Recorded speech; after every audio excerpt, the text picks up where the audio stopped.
Corona সংকটকালীন budget আজ সংসদে পেশ। গুরুত্ব স্বাস্থ্য ও কৃষিতে, স্বচ্ছতার উপর জোর বিশেষজ্ঞদের।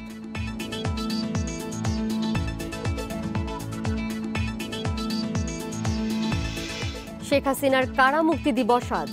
সেনা সমর্থিত তত্ত্বাবধায়ক সরকারের সময় প্রায় 11 মাস ছিলেন কারাগারে।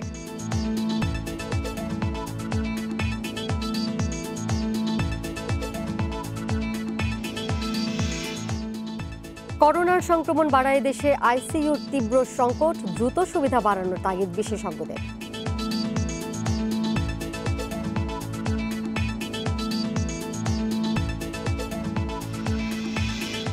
দেশে 200 মেডিকেল টেকনোলজিস্ট করোনা আক্রান্ত। বরিশাল সিটি কর্পোরেশনের নমুনা সংগ্রহ বন্ধ।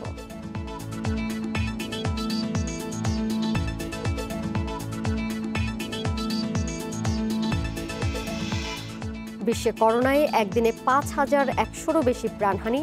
ভারতে মারা গেছেন ৩৮৮ জন।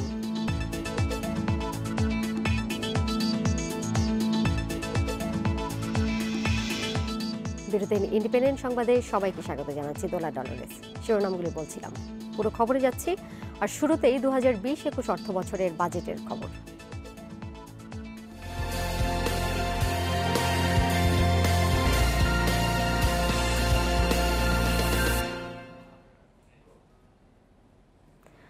করোনার ধাক্কা সামলাতে স্বাস্থ্য ও কৃষি খাতকে গুরুত্ব দিয়ে 5,68,000 কোটি টাকার বাজেট দিতে যাচ্ছেন অর্থমন্ত্রী আহম মোস্তফা কামাল। সাধারণত বাজেটে ঘাটতি জিডিপির 5% ধরা হলেও করোনার কারণে প্রথমবার তা হচ্ছে 6%। জাতীয় সংসদে এই বাজেট উত্থাপন হবে আজ। করোনায় বিপর্যস্ত দেশের অর্থনীতি, উৎপাদন, আমদানি, রপ্তানি সহ অর্থনীতির সব খাত ঠিক হতে কত সময় লাগবে তা বলা কঠিন।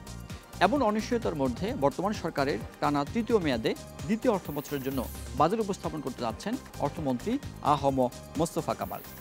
এবারের বাজেটের সম্ভাব্য আকার 5,68,000 কোটি টাকা, যেখানে জিডিপি প্রবৃদ্ধির হার ধরা হচ্ছে 8.2% এবং মূল্যস্ফীতির হার 5.4%।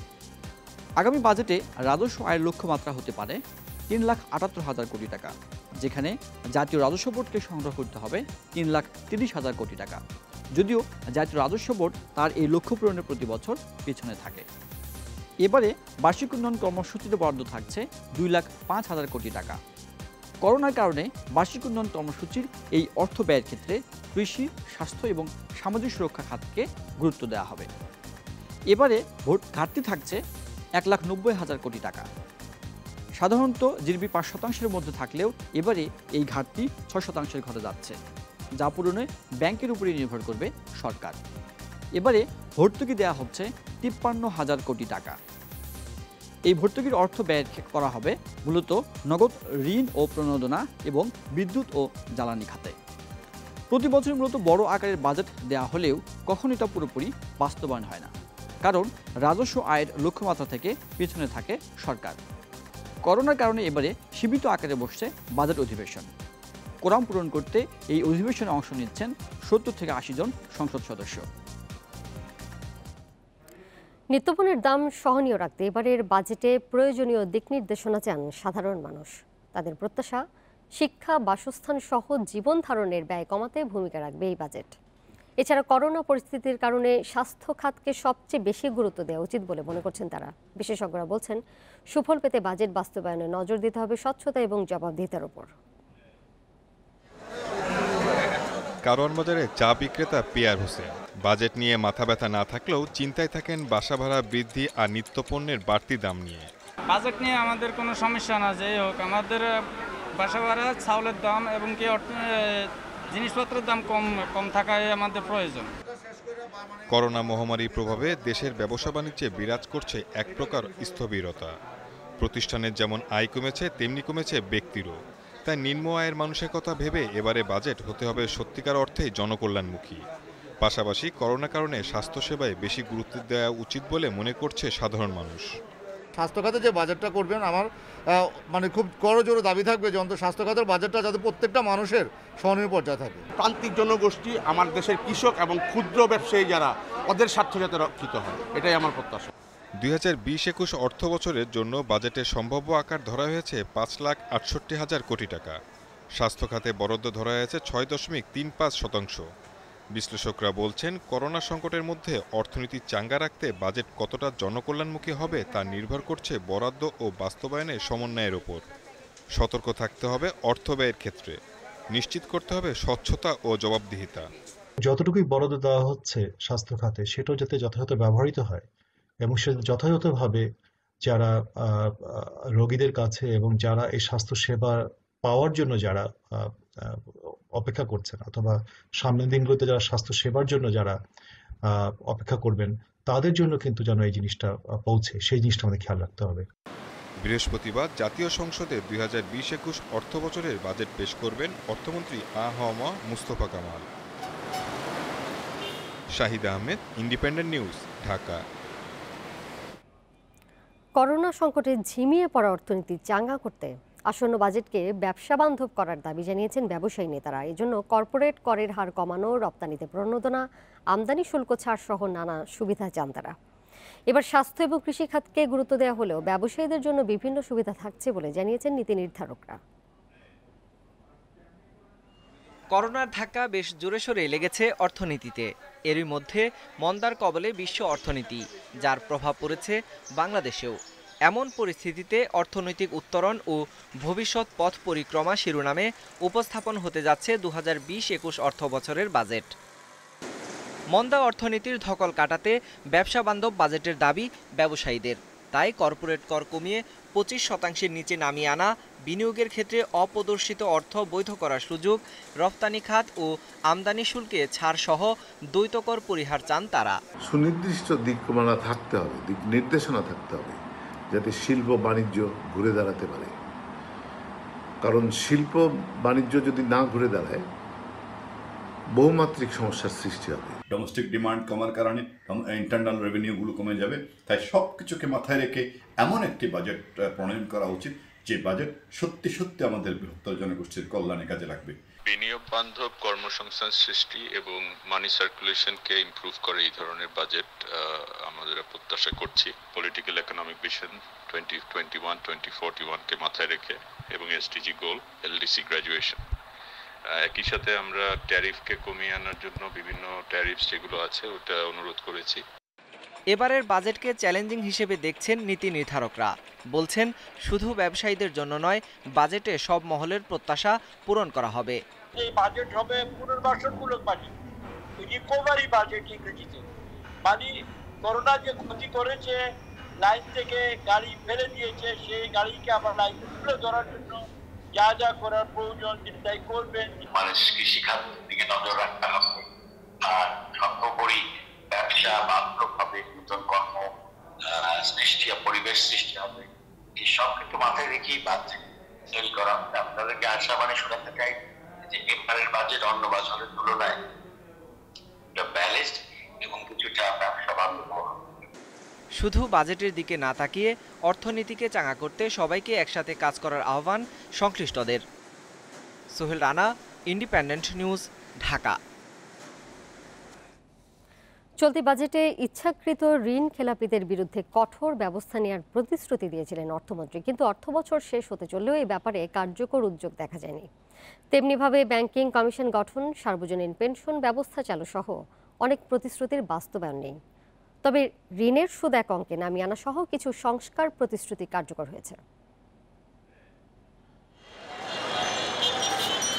বাংলাদেশ ব্যাংকের হিসাবে অবলোপন ছাড়া খেলাপি ঋণের পরিমাণ এখন প্রায় 94,000 কোটি টাকা। চলতি অর্থ বছরের বাজেটে ইচ্ছাকৃত খেলাপিদের বিরুদ্ধে কঠোর ব্যবস্থা নেওয়ার ঘোষণা দিয়েছিলেন অর্থমন্ত্রী। পাশাপাশি সুশাসনের অভাবে নানা অনিয়মে জর্জরিত ব্যাংকিং খাতের শৃঙ্খলা বাড়াতে কমিশন গঠনের প্রতিশ্রুতিও ছিল। বিভিন্ন ঋণ খেলাপি আছে, তাদের বিরুদ্ধে আমরা যদি ব্যবস্থা নিতে পারতাম, তাহলে কিন্তু এখন যে এই যে ব্যাংক নির্ভর যে স্টিমুলাস প্যাকেজ আমাদেরকে বাস্তবায়ন করতে হচ্ছে, সেটা কিন্তু আমরা আরো শক্ত অবস্থান থেকে আমরা বাস্তবায়ন করতে পারতাম। প্রবাসী, শস্য, গবাদি পশু, সরকারি কর্মচারী, কারখানা শ্রমিকদের জন্য দুর্ঘটনাজনিত বীমা চালুর পরিকল্পনার কথাও জানিয়েছিলেন অর্থমন্ত্রী। এছাড়া সবার জন্য সার্বজনীন পেনশন ব্যবস্থা চালুর ঘোষণাও ছিল। ভ্যাট ফাঁকি বন্ধে ব্যবসা প্রতিষ্ঠানে ইলেকট্রনিক ফিসকাল ডিভাইস বা ইএফডি বসানোর প্রতিশ্রুতি ছিল। কোভিডের কারণে অনেকেই আমাদের দেশে ফেরত আসছেন, এবং তাদেরকে সহায়তা দেওয়ার প্রশ্ন আসছে।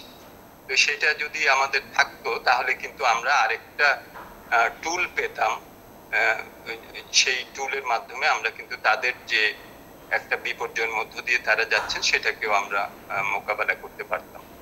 পরিকল্পনা মন্ত্রী জানান, করোনার কারণে অনেক পরিকল্পনা সময় মতো বাস্তবায়ন করা যায়নি, তবে আর্থিক ও রাজস্ব খাতের সংস্কারে সরকার প্রতিশ্রুতিশীল। যন্ত্রপাতি ব্যবহার করার একটা প্রশ্ন যেখানে আছে, এইগুলো যত আগে করা হবে তত শুধু এফিসিয়েন্সি বাড়বে না, করাপশনের যে একটা ভীতি বা বাস্তবই ছিল আসলে এমন নেয় না, এই ভীতিটা বা এটা সংশয়টা কমে আসবে। তবে ঘোষণা অনুযায়ী এক অঙ্কে নামিয়ে আনা হয়েছে ব্যাংক ঋণের সুদহার। পুঁজিবাজার ও বন্ড মার্কেটের আধুনিকায়নে পদক্ষেপ নেওয়া হয়েছে। ঘরে ঘরে বিদ্যুৎ, গৃহহীনদের ঘর দেয়া সহ নানা প্রতিশ্রুতি বাস্তবায়ন করছে সরকার। চলতি অর্থ বছরের বাজেটে জীবনমান উন্নয়নে দেয়া অনেক প্রতিশ্রুতি বাস্তবায়ন করেছে সরকার, তবে আর্থিক খাতের সংস্কারে দেয়া অনেক ঘোষণা বাস্তবায়ন হয়নি। এতে হতাশা দেখছেন অর্থনীতিবিদরা। তারা বলছেন এর ফলে অর্থনীতি বিকশিত হওয়ার গতি ব্যাহত হচ্ছে। Ruhul Amin, independent News, Dhaka. প্রতি বছরই বাড়ছে বাজেটের আকার। সরকার বা অর্থমন্ত্রী পরিবর্তন হলেও উন্নতির ধারায় রয়েছে বাংলাদেশের অর্থনীতি। স্বাধীন বাংলাদেশের প্রথম বাজেটের আকার ছিল 786 কোটি টাকার। 2020-21 অর্থ বছরে এটি বেড়ে হচ্ছে 5.5 লাখ কোটি টাকারও বেশি। স্বাধীন বাংলাদেশের 49তম বাজেট এবার।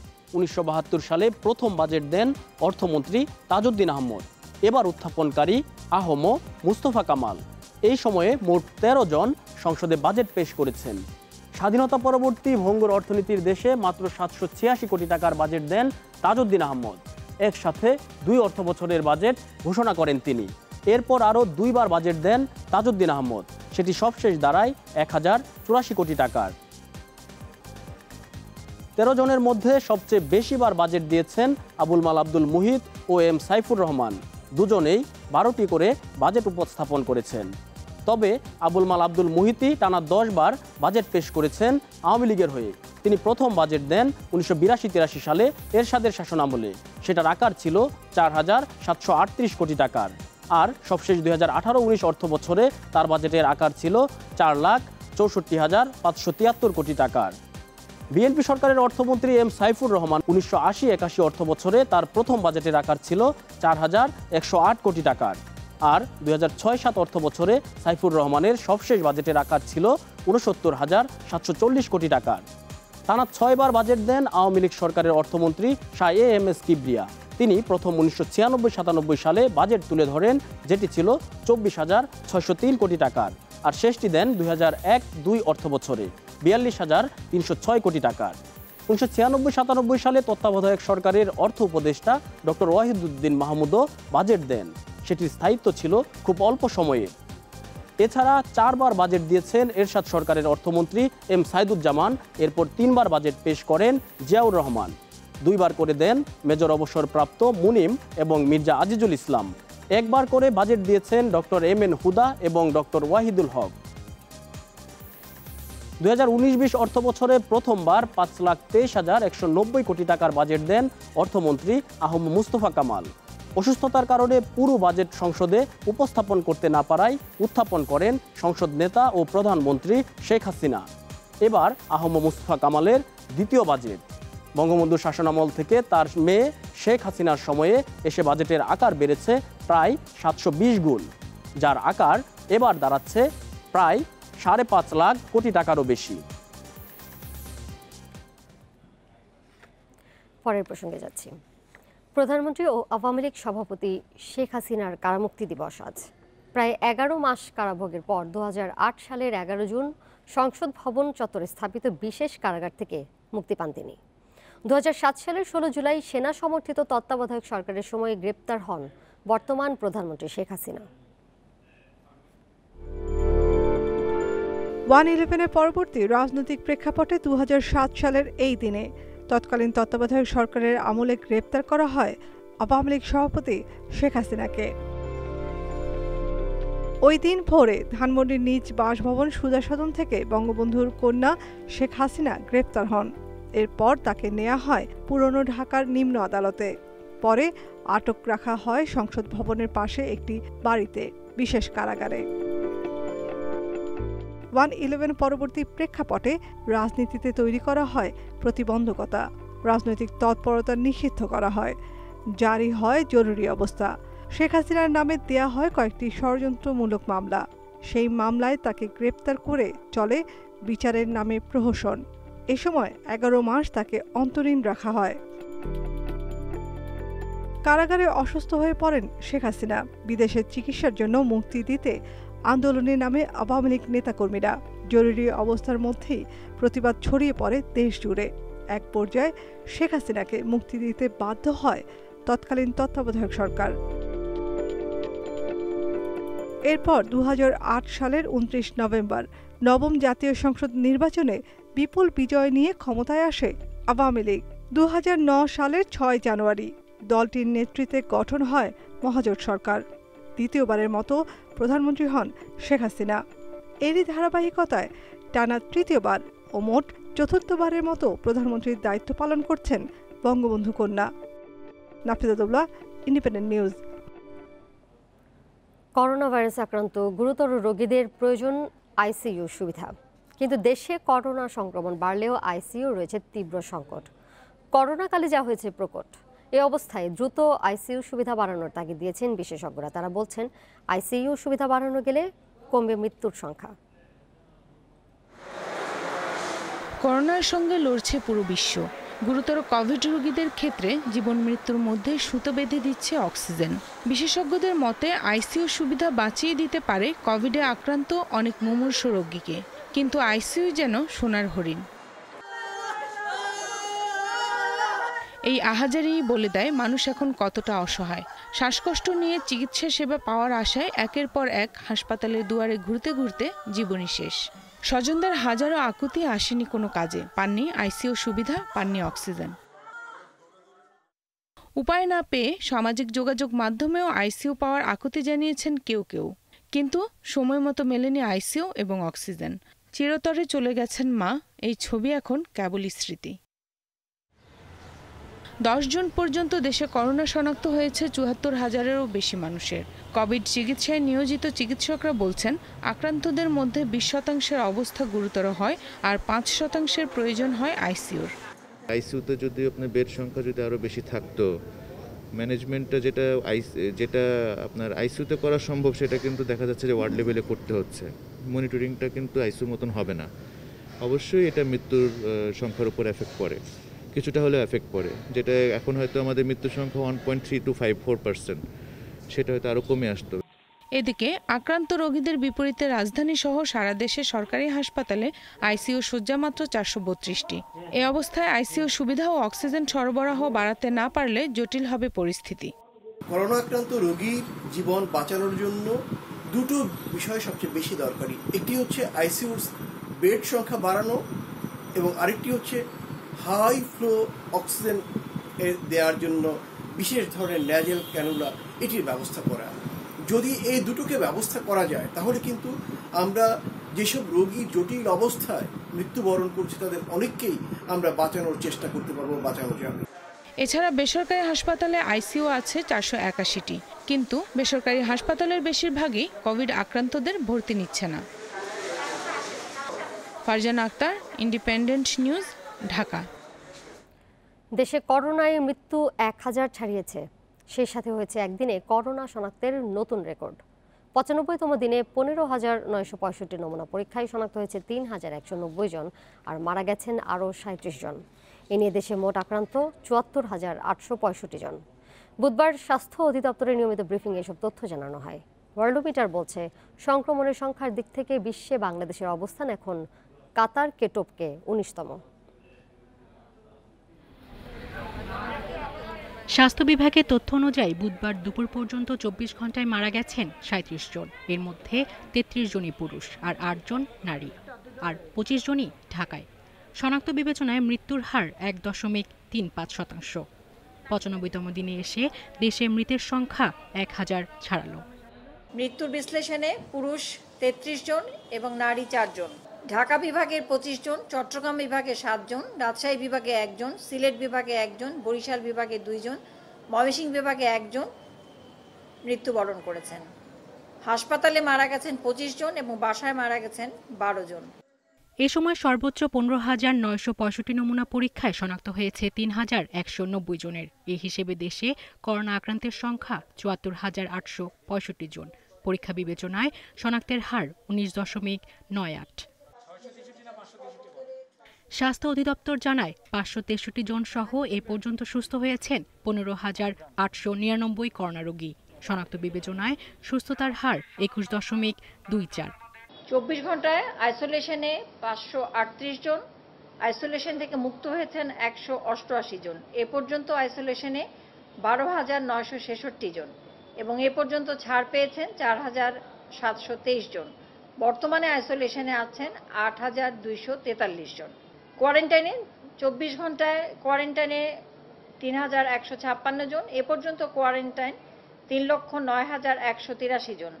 করোনা সংক্রমণ রোধে আবারও মাস্ক ব্যবহারের পাশাপাশি ওয়েবসাইটে থাকা স্বাস্থ্যবিধি মেনে চলার পরামর্শ দিয়েছে স্বাস্থ্য অধিদপ্তর।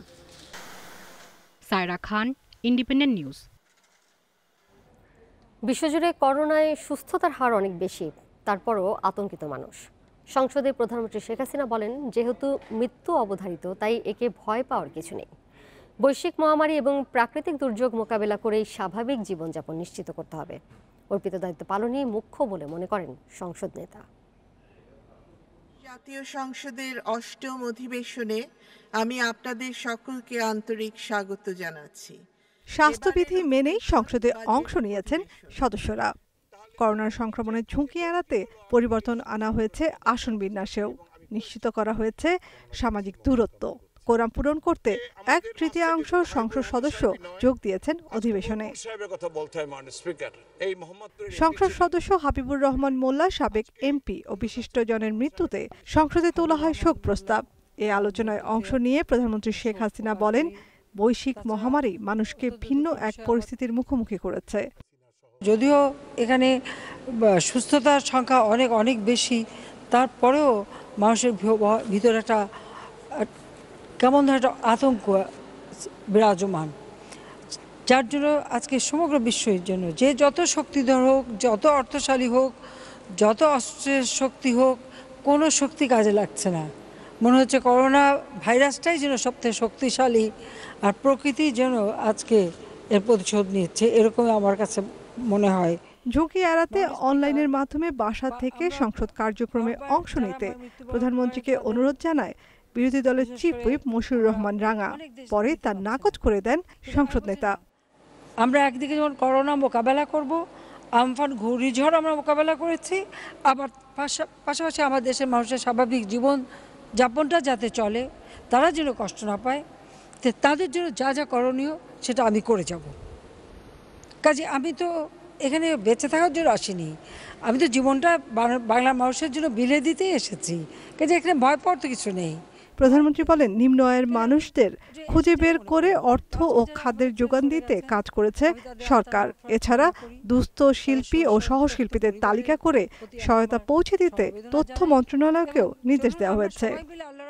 দুর্ভাগ্য হলো করোনায় কেউ মারা গেলে আত্মীয় স্বজন আপনজন তারা লাশ ফেলে চলে যায়, সেই লাশ টানে পুলিশ বাহিনী, তারা নিয়ে কবর দিচ্ছে, জানাজা পড়ছে, সেখানে আপনজন কেউ থাকছে না। ভয় চাই না, মানুষ ভয়ে ভীত হয়ে এরকম অমানবিক আচরণ করবে, এটাও কিন্তু দুঃখজনক।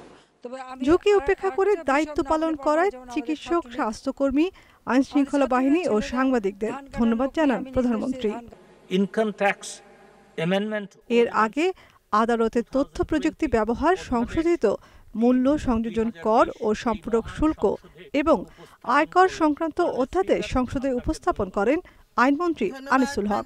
অধ্যাদেশ জারির পর সংসদের প্রথম বৈঠকে তা উপস্থাপনের বিধান রয়েছে। 12 কার্য দিবসের এই অধিবেশন চলবে আগামী 8 জুলাই পর্যন্ত। আলোচনা এখানেই শেষ হলো। নাফিজাতুল্লাহ, ইন্ডিপেন্ডেন্ট নিউজ, ঢাকা। করোনা নিয়ন্ত্রণে লকডাউন এবং বিধিনিষেধের মধ্যেই সরকার নির্ধারিত ভাড়ার বেশি আদায়ের অভিযোগ উঠেছে গণপরিবহনের বিরুদ্ধে। স্বাস্থ্যবিধি না মানার অভিযোগও রয়েছে তাদের বিরুদ্ধে। এ বিষয়ে জানাতে রাজধানীর শ্যামলী থেকে যোগ দিয়েছেন সহকর্মী আদিলুর রহমান। আদিলুর, 11তম দিনে এসেও কিন্তু নানা ধরনের অনিয়ম নৈরাজ্যের খবর আমরা পেয়েছি, আপনিও জানিয়েছিলেন সকাল থেকে। কোনো নজরদারি কি আপনার চোখে পড়েছে এখন পর্যন্ত?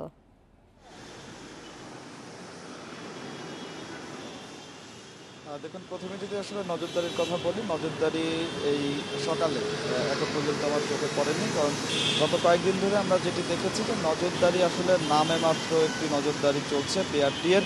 বিআরটিএ যখন বলছে, বিআরটিএর সাথে যখন কথা বলা হচ্ছে এনফোর্সমেন্ট বিভাগের সঙ্গে, তখন বিআরটিএ বলছে যে তারা তাদের মতো করে যে অভিযান আছে, ভ্রাম্যমাণ আদালত আছে, বেশ কয়েকটি ভ্রাম্যমাণ আদালতের মাধ্যমে তারা বিভিন্ন জায়গায় এই নজরদারিটি করে থাকে। কিন্তু আমরা আসলে দেখছি যে 11টা বা 12টার পরে ভ্রাম্যমাণ আদালত মাঠে নামে এবং সেটি কিন্তু খুব বেশিক্ষণ আসলে স্থায়ী হয় না, ঘণ্টাখানেক বা 1-1.5 ঘন্টা আসলে তারা মাঠে থাকে।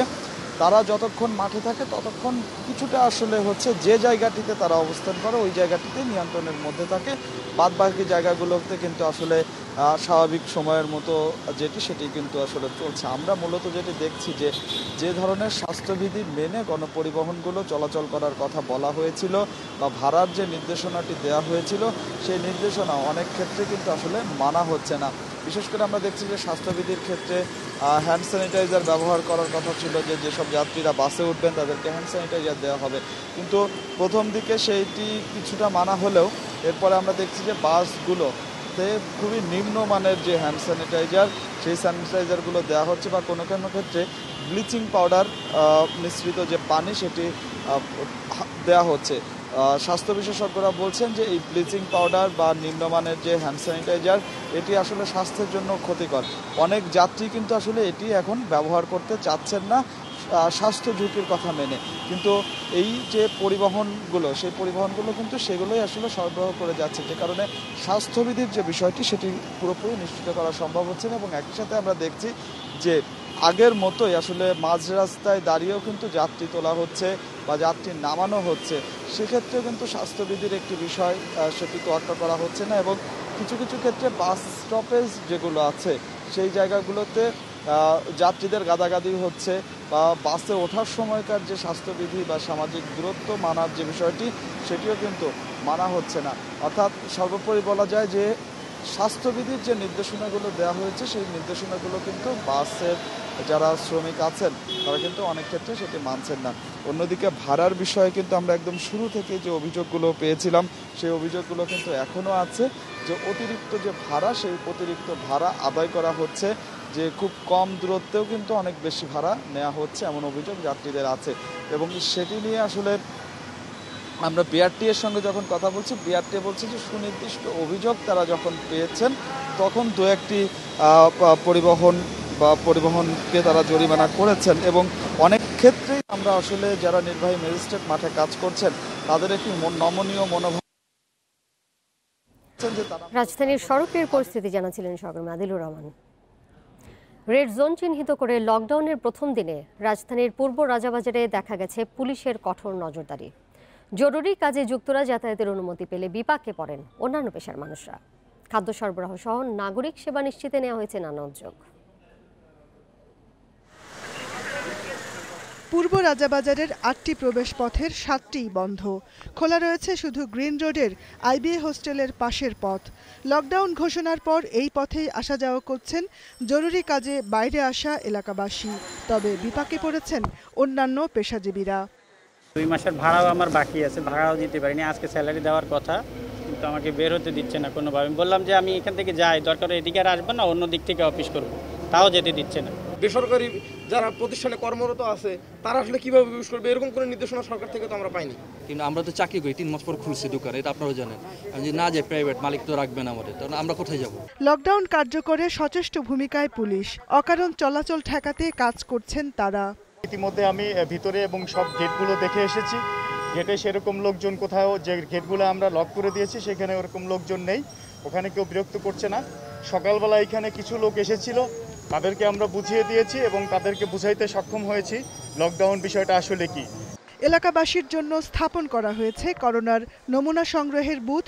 জরুরি খাদ্য ও চিকিৎসা সামগ্রী ঘরে ঘরে পৌঁছে দিতে কাজ করছেন স্বেচ্ছাসেবকরা। আমাদের মেডিসিনের দোকান ছাড়া সব বন্ধ, আপনাদের যারা দরিদ্র লোক তাদের ফুড সাপোর্টটা আমরা যাই দিয়ে আসবো। আগামী পরশু দিন থেকে একটা মানুষ 2-1 দিন গেলে যাওয়ার পরে তার কিন্তু অভাবটা তৈরি হয়।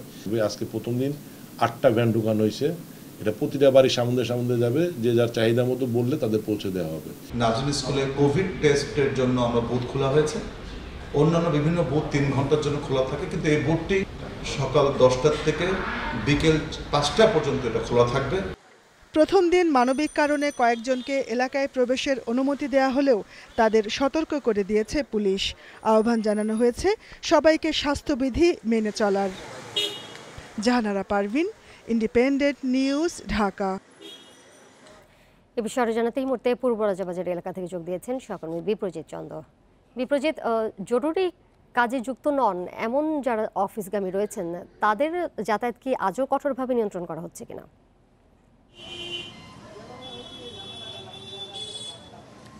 আমি যদি আপনাকে একটু বলি, কিছুক্ষণ আগেই আমরা একজন নিরাপত্তা কর্মীকে দেখেছিলাম এখানে, যিনি আসলে একটি হাসপাতালের হয়ে ডিউটি করেন। তো তিনি সারা রাত ডিউটি শেষে কিন্তু এখানে এসেছিলেন এবং তিনি আসলে জানেনই না যে আসলে লকডাউন কি। তো তাকে কিন্তু আসলে শেষ পর্যন্ত অনেক অনুরোধের পর মানবিক কারণে কিন্তু পুলিশ তাকে যেতে দিয়েছে এবং শর্ত জুড়ে দিয়েছে যে তিনি যদি একবার ভেতরে ঢোকেন তাহলে কিন্তু তিনি আর বের হয়ে আসতে পারবেন না। তো আজকে কিন্তু পূর্ব রাজাবাজারে লকডাউনের যে দ্বিতীয় দিন চলছে, আমরা এখন পর্যন্ত যেটি দেখেছি যে পুলিশ এবং স্বেচ্ছাসেবক যারা আছেন তারা এটি কঠোরভাবে নিয়ন্ত্রণ করার চেষ্টা করছে না। সব মিলিয়ে যে বিষয়গুলি আমরা দেখেছি যে মানুষের মধ্যে কিন্তু অজ্ঞতা কাজ করছে অনেক বিষয়ে। তারা এখন পর্যন্ত অনেকেই জানেন না যে আসলে লকডাউন কি, লকডাউনে নিয়মগুলো কি রুলস রেগুলেশনস মেনটেন করতে হয়, এগুলি কিন্তু অনেকেই জানেন না। তো সব কিছু মিলিয়ে আমরা এখানে আরও যেটি দেখতে পেয়েছি যে কিছু কিছু মানুষ আছেন যারা আসলে চাকরিজীবী, তারা সকালে বের হয়েছেন কাজের জন্য, তাদেরকেও কিন্তু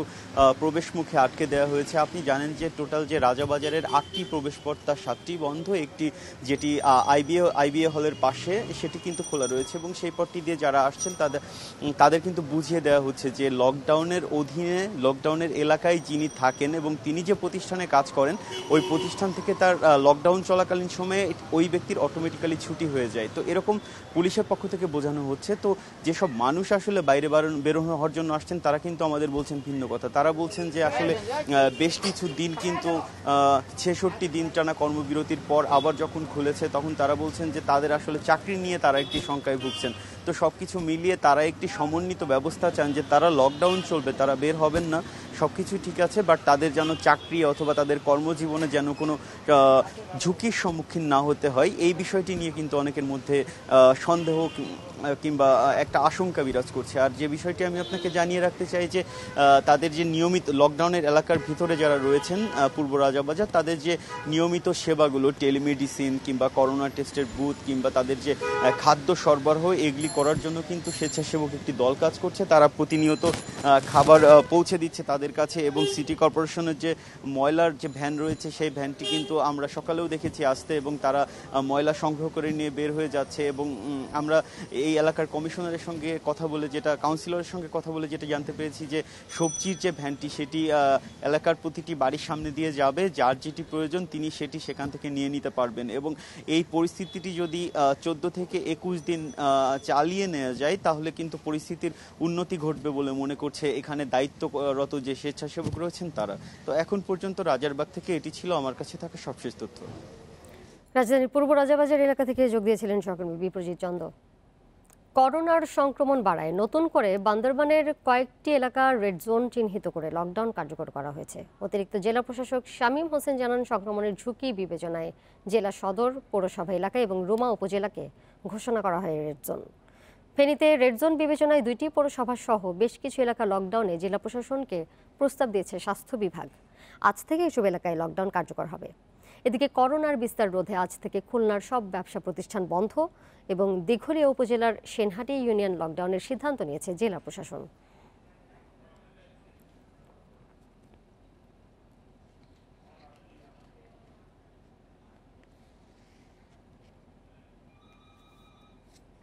লকডাউন পরিস্থিতি নিয়ে জানাতে নোয়াখালী এবং ফেনী থেকে যোগ দিয়েছেন সহকর্মীরা। শুরুতেই যাচ্ছি নোয়াখালীতে সহকর্মী আবু নাসেরের কাছে। আবু নাসের, নোয়াখালীর করোনা পরিস্থিতির সবশেষ তথ্য সর্বপ্রথম জানতে চাই আপনার কাছে, এবং যে লকডাউন ঘোষণা করা হয়েছে কার্যকর কতটা হচ্ছে সেখানে? প্রথমত নোয়াখালীতে গত 24 ঘন্টায় 73 জনের নতুন করে করোনা শনাক্ত হয়েছে। এ নিয়ে মোট 1174 জনের করোনা শনাক্ত হলো নোয়াখালীতে। অন্যদিকে গত 24 ঘন্টায় 3 জনের মৃত্যু হয়েছে করোনার উপসর্গ নিয়ে, এবং এ নিয়ে মোট 33 জনের মৃত্যু হয়েছে যারা করোনার উপসর্গ নিয়ে মারা গেছেন, এবং এর মধ্যে অনেকেরই মৃত্যু পরবর্তী সময়ে পরীক্ষায় তাদের করোনা শনাক্ত হয়েছে। আর লকডাউনের পরিস্থিতি সম্পর্কে জানাতে হলে এ নিয়ে আজকে তৃতীয় দিনের মতো নোয়াখালীতে লকডাউন চলছে। প্রথম দুদিন বেশ কড়াকড়ি ভাবে লকডাউন পালিত হয়েছে। আজকে এই লকডাউন ঘোষণার পর প্রথম সপ্তাহে 2 দিন বৃহস্পতি এবং রবিবার মুদি দোকান খোলা থাকার কথা, সেই হিসেবে আজকে প্রথম মুদি দোকান খোলা হয়েছে। ফলে যারা কেনাকাটার জন্য নিত্য প্রয়োজনীয় পণ্য সামগ্রী কেনার জন্য দোকানপাটে একটু ভিড় দেখা যাচ্ছে। পাশাপাশি আজকে কাঁচা বাজারগুলো আজকে খোলা রয়েছে, সরকারি নির্দেশনা অনুযায়ী 12টা পর্যন্ত খোলা থাকবে। সেখানেও বেশ ক্রেতাদের ভিড় লক্ষ্য করা যাচ্ছে। পাশাপাশি প্রথম দুদিন সড়কে তেমন কোনো রিক্সা বা অন্য কোনো যানবাহন না থাকলো, আজকে অলিতে গলিতে ভেতরের পথগুলোতে প্রধান সড়কে না থাকলো বেশ কিছু রিক্সা, ব্যাটারি চালিত এবং পায়ে চালিত রিক্সা দেখা যাচ্ছে। পাশাপাশি মোটরসাইকেলও দেখা যাচ্ছে। অন্যদিকে আইন শৃঙ্খলা বাহিনী, বিশেষ করে পুলিশ, র্যাব এবং সেনা সদস্যরা গত 3 দিন থেকেই নোয়াখালীর বিভিন্ন স্থানে টহল জোরদার করেছেন এবং তল্লাশি চৌকি বসানো হয়েছে। নির্বাহী ম্যাজিস্ট্রেটরা কাজ করছেন। এর পাশাপাশি স্থানীয় পর্যায়ে একদল স্বেচ্ছাসেবী যারা রাজনৈতিক দলের এবং বিভিন্ন পেশাজীবী সংগঠনের, তারা স্বপ্রণোদিত হয়ে লকডাউনে পিকেটারের মতো কাজ করেছিলেন। তবে কয়েকটি বিচ্ছিন্ন ঘটনার প্রেক্ষিতে গতকাল থেকে তাদেরকে সড়ক থেকে উঠে যাওয়ার নির্দেশনা দিয়েছেন সংসদ সদস্য এবং জেলা প্রশাসন এবং পুলিশ প্রশাসনের পক্ষ থেকে। তাদের পক্ষ থেকে সুস্পষ্ট জানিয়ে দেওয়া হয়েছে আইন শৃঙ্খলা বাহিনীর বাইরে কেউ সড়কে থাকতে পারবে না, কারো থাকার প্রয়োজন নেই। সাথেই থাকবেন। এর মধ্যে আমার সাথে ফেনী থেকে যোগ দিয়েছেন সহকর্মী সমীর উদ্দিন, তার কাছে যাচ্ছি। 2টি পৌরসভা সহ 8টি এলাকার রেড জোন ঘোষণা হয়। আজ বিকেল 4টা থেকে কিন্তু লকডাউন হচ্ছে সেসব এলাকায়। সার্বিক প্রস্তুতি কেমন দেখছেন, প্রশাসন এই বিষয়ে কি বলছে? আমি আপনাকে শুরুতে একটা পরিসংখ্যান দিতে চাই। সেটি হচ্ছে এই পর্যন্ত ফেনীতে 3030 জনের নমুনা সংগ্রহ করা হয়েছে। তার মধ্যে 2252 জনের ফলাফল হাতে এসেছে, বাকি রয়েছে 778 জনের। এর মধ্যে আপনার এই পর্যন্ত ফেনীতে 347 জনের করোনা শনাক্ত হয়েছে, 9 জনের মৃত্যুর ঘটনা ঘটেছে।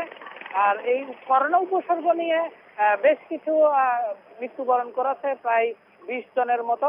তবে আপনাকে বলে রাখি, 9 জন যারা মৃত্যুবরণ করেছে এদের মৃত্যুর 4 জনের মৃত্যুর 4 দিন পরেই তারা করোনা পজিটিভ। সেই প্রেক্ষিতে ফেনীর 8টি স্থানে 2টি পৌরসভা সহ লকডাউনের সিদ্ধান্ত নিয়েছে স্বাস্থ্য বিভাগ ও জেলা প্রশাসন। এরই প্রেক্ষিতে গত মঙ্গলবার একটি প্রস্তাবনা দিয়েছে জেলা স্বাস্থ্য বিভাগ জেলা প্রশাসনকে লকডাউনের বিষয়ে। সেই প্রেক্ষিতে আজ বিকেল 4টা থেকে লকডাউনের প্রস্তুতি গ্রহণ করেছে ফেনী জেলা প্রশাসন। আপনি হয়তো দেখতে পাচ্ছেন যে আমার পিছনে একটি লকডাউনের রাস্তা ফটক বন্ধ করে দেওয়া হয়েছে, সেখানে সাইনবোর্ড ঝুলিয়ে দেওয়া হয়েছে। এটি হচ্ছে ফেনী পৌরসভা ডাক্তারপাড়া। এর বাইরে রামপুর এবং শান্তি কোম্পানি রোড এলাকাও লকডাউনের আওতা আনা হবে। আর আপনাকে যদি বলে রাখি, ফেনীর যে 2টি পৌরসভা, একটি হচ্ছে দাগনভূঞা আর একটি হচ্ছে ছাগলাইয়া। দাগনভূঞার কিন্তু উপজেলাধীন আরো 3টি ইউনিয়ন, ইয়াকুবপুর, রাজাপুর, পূর্ব চন্দ্রপুর, এই 3টি ইউনিয়নও লকডাউনের আওতায় আসবে। এছাড়াও ছাগলাইয়া উপজেলাও কিন্তু লকডাউনের আওতায় থাকছে। আমি এখানকার জেলা প্রশাসকের সাথে কথা বলেছিলাম যে আজকের 4টা থেকে লকডাউন কার্যকরের বিষয়ে তিনি বললেন যে এই ব্যাপারে ফেনীর জনসাধারণ উদ্দেশ্যে একটি প্রজ্ঞাপন জারি করা হয়েছে, বিজ্ঞপ্তি জারি করা হয়েছে। সেখানে উল্লেখ করা হয়েছে সপ্তাহে 2 দিন সোম এবং বৃহস্পতিবার মুদি দোকানগুলো খোলা থাকবে। 24 ঘন্টা ওষুধের দোকান খোলা রাখার প্রয়োজনীয়তায় খোলা রাখবে। এবং আবু নাসের, আপনাদের দুজনকেই ধন্যবাদ।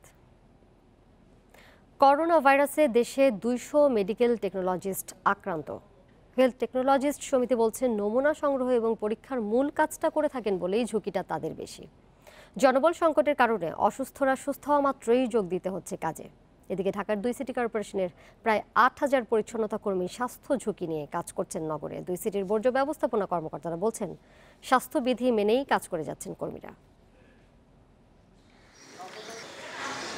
করোনা রোগী শনাক্তে নমুনা সংগ্রহ ও পরীক্ষার মূল কাজটি করে থাকেন মেডিকেল টেকনোলজিস্টরা। সবার আগে করোনা উপসর্গের রোগীদের কাছেও যাচ্ছেন তারা, তাই বেশি ঝুঁকিও তাদের। হেলথ টেকনোলজিস্ট সমিতি বলছে দেশে শূন্য পদ আছে প্রায় 2700, অথচ বেকার মেডিকেল টেকনোলজিস্টদের সংখ্যা প্রায় 40,000। এরকম প্রশিক্ষিত মেডিকেল টেকনোলজিস্টদের করোনা মহামারীর মতো পরিস্থিতিতে কাজে লাগানো যেত। বিশ্ব স্বাস্থ্য সংস্থার গাইডলাইন অনুযায়ী একজন মেডিকেল টেকনোলজিস্ট 7 দিন কাজ করার পর 14 দিন তার বিশ্রামে থাকার কথা, সেটিও সম্ভব হচ্ছে না। একজন চিকিৎসকের বিপরীতে 5 জন মেডিকেল টেকনোলজিস্ট থাকার কথা। সেই হিসাবে বাংলাদেশে মেডিকেল টেকনোলজিস্টদের থাকার কথা হলো 1.5 লক্ষ, আছে মাত্র 5000। তো এই চিত্র যখন বিরাজমান, স্বাভাবিক কারণে লোকের স্বল্পতার কারণে, দক্ষ লোকের স্বল্পতার কারণে করোনা রোগীর নমুনা সংগ্রহ এবং পরীক্ষায় বিঘ্ন সৃষ্টি হচ্ছে। সম্প্রতি সরকার 1200 মেডিকেল টেকনোলজিস্ট নিয়োগের একটি উদ্যোগ নিয়েছেন। আমি মনে করি এটি চাহিদার তুলনায় একেবারেই অপ্রতুল। এদিকে করোনাকালীন সময়ে সিটি কর্পোরেশনের পরিচ্ছন্ন কর্মীরা সেবা দিয়ে যাচ্ছেন। রাজধানীর 2 সিটি কর্পোরেশনে বাড়ি, হাসপাতাল, সড়কের আবর্জনা পরিষ্কারে নিয়োজিত আছেন প্রায় 8000 কর্মী। যদিও তাদের কেউই এখনও করোনায় আক্রান্ত হননি, তবে তাদের সুরক্ষায় পর্যাপ্ত ব্যবস্থা নেওয়া হয়েছে বলে জানান 2 সিটির বর্জ্য ব্যবস্থাপনা কর্মকর্তা। যারা স্পেশালি বিভিন্ন যে সেকেন্ডারি স্টেশন থেকে ময়লাগুলো কালেক্ট করে এগুলো নিয়ে আমিনবাজারে ডিসপোজ করে, এগুলোকে আমরা সবাইকে বুট, তারপর হ্যান্ড গ্লাভস, মাস্ক এগুলো ইস্যু করছি। আবার সেকেন্ড স্টেপে আমরা জায়গার মাধ্যমে আর একটা স্টেপ দিয়েছি। আমাদের অন্য কর্মচারী বা কর্মকর্তাদের মধ্যে আমাদের 2-4 জন এখানে এফেক্টেড হয়েছিলেন, বাট কর্মীদের মধ্যে আমাদের মধ্যে এখনো যেহেতু সবার টেস্টও করা হয় নাই, কিন্তু টেস্ট করার মতো কোনো পরিবেশ সৃষ্টি হয় নাই এবং তারা করোনা মুক্ত আছেন এখন পর্যন্ত।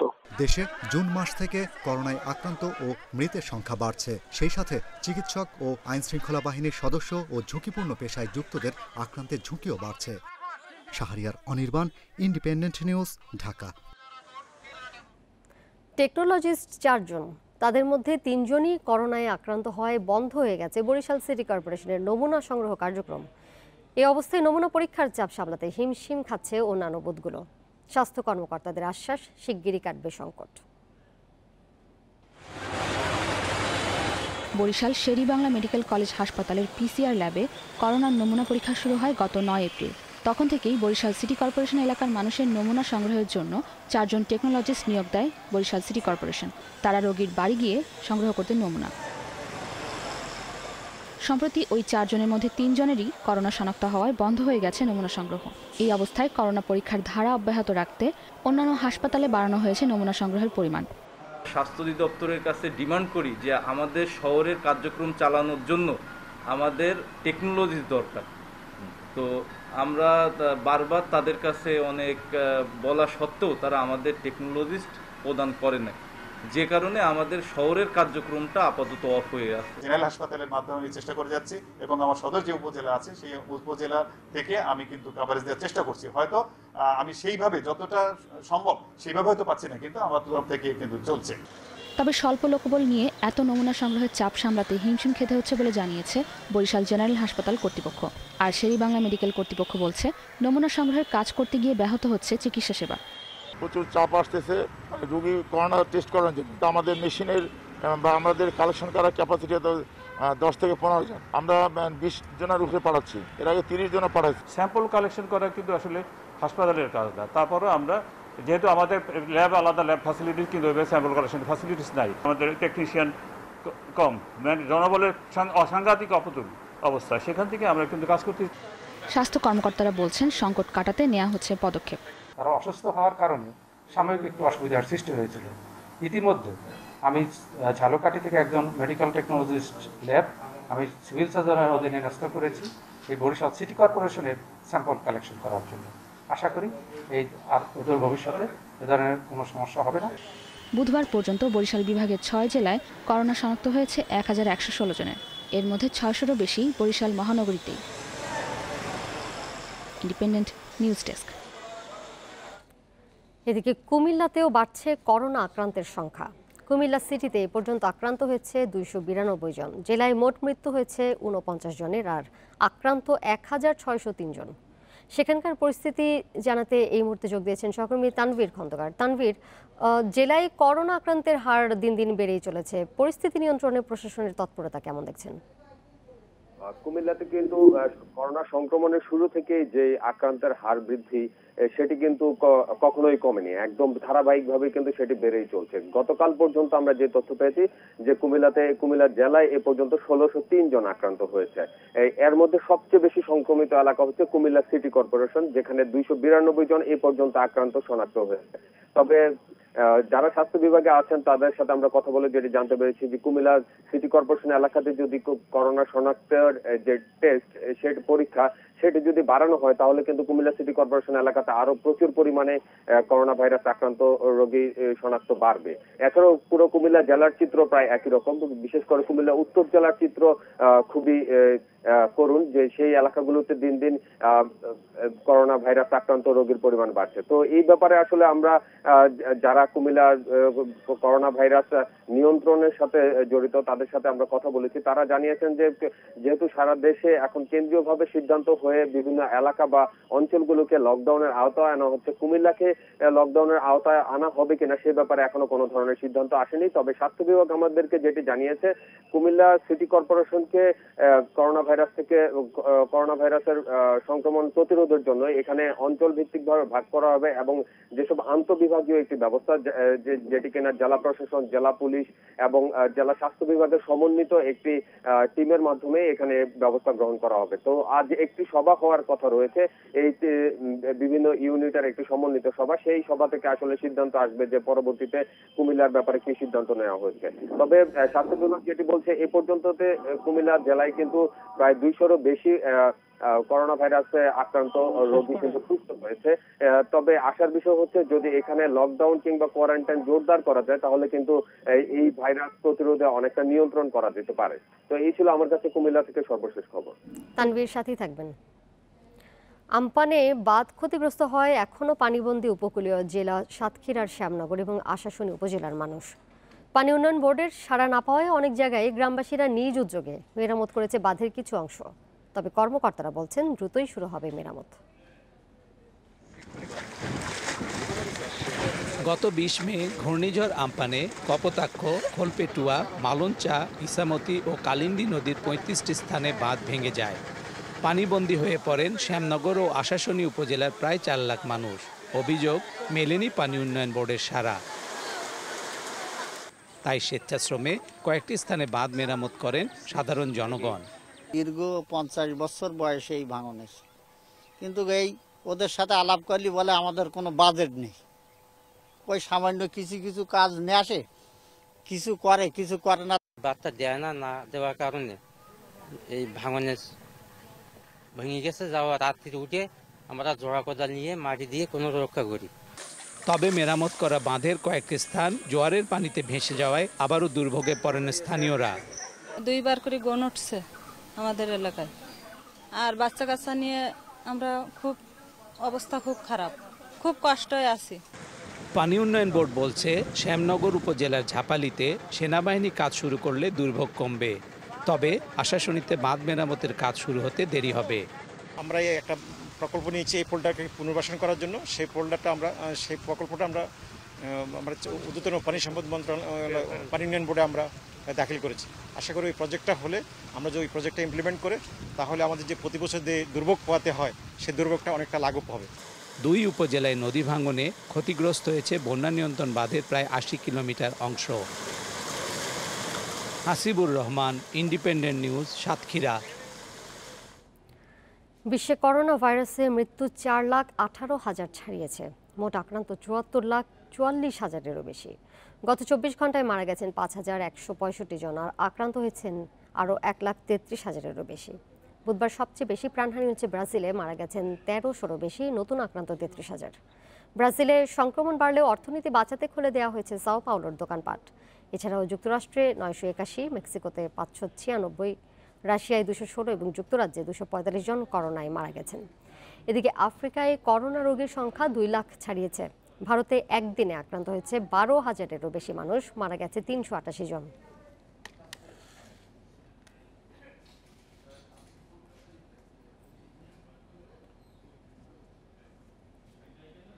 আর এই ছিল বিরতিহীন ইন্ডিপেন্ডেন্ট সংবাদে।